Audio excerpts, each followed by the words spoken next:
Good morning students. Today I am going to start your Hindi second book आमोदनी. ठीक है, देखिए बच्चों, इसमें आप एक चित्र दिखाई दे रहा है आपको, जिसमें कुछ पक्षी नीले आकाश में इधर उधर पंख फड़फड़ाकर उड़ रहे हैं और बहुत खुश हैं, क्योंकि पक्षियों की यह विशेषता होती है कि वे नीले आकाश में स्वतंत्र होकर उड़ना चाहते हैं. उन्हें यदि पिंजरे में बंद कर दिया जाए तो उन्हें वह नापसंद होता है. यही आज हमारी कविता का शीर्षक है. आज मैं आपको प्रथम पाठ, जो एक कविता है, हम पंछी उन्मुक्त गगन के. पंछी मीन्स होता है पक्षी, उन्मुक्त होता है स्वतंत्र, गगन मीन्स आसमान. हम स्वतंत्र आसमान के पक्षी हैं. इसको पढ़ाने जा रही हूँ.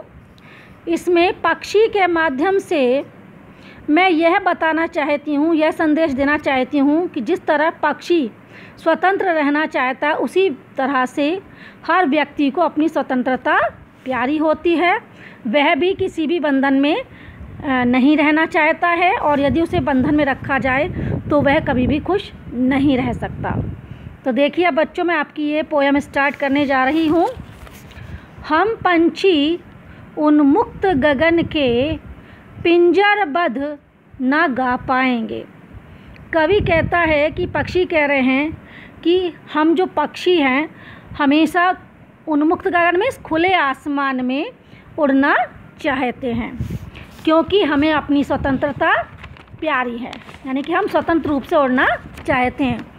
पिंजरबद्ध ना गा पाएंगे, यानी कि यदि हमें पिंजरे में बंद कर दिया जाए तो हम गा नहीं पाएंगे, यानी कि हम सुख से नहीं रह पाएंगे, हम खुश नहीं रह पाएंगे. ठीक है. कनक तीलियों से टकराकर पुलकित पंख टूट जाएंगे. कनक मीन्स होता है बच्चों सोना. ठीक है. तो यदि जो पिंजरा है वो सोने की तीलियों से ही क्यों ना बना हुआ हो, यदि हम अपनी स्वतंत्रता के लिए अपने पुलकित, मान होता है आनंदित, पंखों को उससे बार बार टकराकर बाहर निकलने की कोशिश करेंगे. क्यों करेंगे कोशिश? क्योंकि हम उस बंधन में रहना नहीं चाहते. तो इस प्रयास को करते हुए पुलकित पंख टूट जाएंगे, यानी कि इस प्रयास को करते हुए यदि हमारे पंख ही क्यों ना टूट जाएं, फिर भी हम हमेशा स्वतंत्र होने की कोशिश करेंगे और सोने के पिंजरे में रहना पसंद नहीं करेंगे. हम बहता जल पीने वाले मर जाएंगे भूखे प्यासे. आगे कभी कहता है कि पक्षी क्या कहना चाह रहे हैं कि हमेशा हमें तो बहता हुआ जल किसका होता है? नदी का, झरनों का. ठीक है. ऐसे जल को पीना ही अच्छा लगता है. कहीं भली है कटुक निबोरी कनक कटोरी की मैदा से.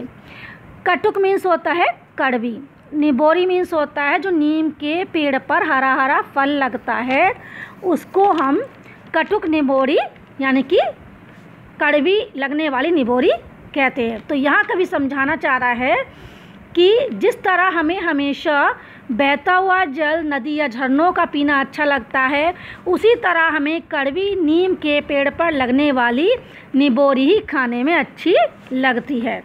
लेकिन यदि उसकी जगह हमें कनक कटोरी की मैदा से, यानी कि सोने के पिंजरे में कैद करके सोने की कटोरी में मैदा दी जाए और पानी दिया जाए, ठीक है, तो वह सब हम खाना पीना पसंद नहीं करेंगे. क्या करेंगे? क्या होगा फिर? मर जाएंगे भूखे प्यासे. तो हम भूखे और प्यासे मर जाना पसंद करेंगे, लेकिन हम सोने की कटोरी में दिया हुआ खाना या पीना पसंद नहीं करेंगे. ठीक है. नेक्स्ट देखिए बच्चों, थर्ड पैराग्राफ इसका. स्वर्ण श्रृंखला के बंधन में, कि हमें जो इस सोने की तीलियों वाले पिंजरे में बंद कर दिया गया है, तो इस सोने की बेड़ी के बंधन में बंधकर अपनी गति उड़ान सब भूले. हम अपनी गति, अपनी चाल, अपने उड़ने का तरीका सब कुछ भूल गए हैं. अर्थात हम अपने मूलभूत गुणों से अपरिचित होते जा रहे हैं. ठीक है. बस सपनों में देख रहे हैं तरु की फुनगी पर के झूले। फुनगी माने होता है आपका पेड़ का सबसे ऊपर का हिस्सा, आगे का हिस्सा शाखा का, ठीक है। तो पक्षी कह रहे हैं अब तो केवल हम अपने सपनों में ही यह कल्पना कर सकते हैं कि हम पेड़ों की शाखा के आगे के भाग पर बैठकर झूला झूल रहे हैं। क्यों? क्योंकि पिंजरे में कैद होकर ऐसा संभव ही नहीं है। जब पिंजरे में कैद होंगे तो हम पेड़ पर पहुंच ही नहीं पाएंगे, तो केवल हम उसका सपना देख रहे हैं, ठीक है। नेक्स्ट देखिए, ऐसे थे अरमान की उड़ते नीले नभ की सीमा पाने। पक्षी कहते हैं कि हमारी हमेशा अरमान मतलब इच्छा थी, यह इच्छा रही है कि हम नीले आकाश में उसकी सीमा को छूने के लिए, नीले आकाश की ऊंची सीमा को छूने के लिए ऊंचा और ऊंचा उड़ें, और जैसे लाल किरण सी चोंच खोल चुगते तारक अनार के दाने। और जैसे जब सूर्य निकलता है तो उसकी किरणों से सारा आसपास का वातावरण कैसा हो जाता है? लाल रंग का हो जाता है। उसी तरह अपनी लाल लाल चोंच से तारों रूपी अनार के दाने को चुग लेना चाहते हैं। तारों रूपी अनार के दाने क्यों कहा है? क्योंकि जब सुबह सुबह सूरज निकलता है तो चारों तरफ लाल लाल हमें वहाँ का वातावरण दिखाई देता है। उस समय तारे भी निकले हुए होते हैं, तो तारे ऐसे प्रतीत हो रहे हैं जैसे कि अनार के दाने हो, जिन्हें वो पक्षी जो है वो चुगना चाहते हैं या खाना चाहते हैं। नेक्स्ट देखिए, होती सीमाहीन क्षितिज से इन पंखों की होड़ा होड़ी, या तो क्षितिज मिलन बन जाता या तंती सांसों की डोरी। पक्षी कहते हैं कि जब हम क्षितिज का मतलब होता है जहाँ पर कि आसमान कहा जाता है, धरती और आसमान मिलते हैं, उस स्थान को हम क्या कहते हैं? क्षितिज।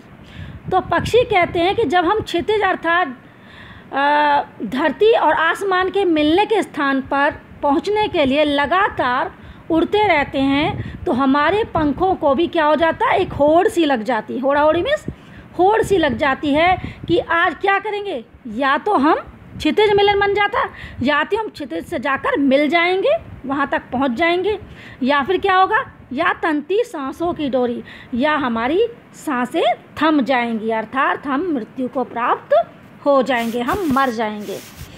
अब देखिए लास्ट पैराग्राफ समझिए पोयम का। नीड़ न दो चाहे टहनी का, आश्रय छिन्न भिन्न कर डालो, लेकिन पंख दिए हैं तो आकुल उड़ान में विघ्न न डालो। नीड़ न दो चाहे टहनी का, आगे कभी कहता है कि पक्षी कहते हैं कि चाहे हमें रहने के लिए नीड़ अर्थात घोंसला, यानी कि घोंसला या पक्षियों का घर जिसे कहते हैं, जो पेड़ पे बना लेते हैं वो, और चाहे हमारे रहने की सभी जगहों को तोड़ डालो, लेकिन जो हमें ईश्वर ने पंख दिए हैं, ठीक है, तो हमें स्वतंत्र रूप से जिन पंखों के सहारे हम उड़ना चाहते हैं, तो हे मनुष्य तुम हमें हमारे इस अधिकार से वंचित मत करो। यानी कि जो हमारा उड़ने का ख्वाब है, जो हमारी उड़ने की व्याकुलता है, उसमें कोई भी विघ्न ना डालो, यानी कि तुम रोको मत। इस तरह से पक्षी अपनी भावनाओं को इस पोयम के माध्यम से बताना चाहते हैं। उसी तरीके से व्यक्ति भी कभी भी बंधन में नहीं रहना चाहता, हमेशा स्वतंत्र रहना चाहता है। ये जो पोयम है आपकी, इसके रचयिता थे आपका शिवमंगल सिंह सोमन, जिन्होंने पक्षी के माध्यम से व्यक्ति की भावनाओं को बताने की कोशिश की है। थैंक यू बच्चों, हैव ए नाइस डे।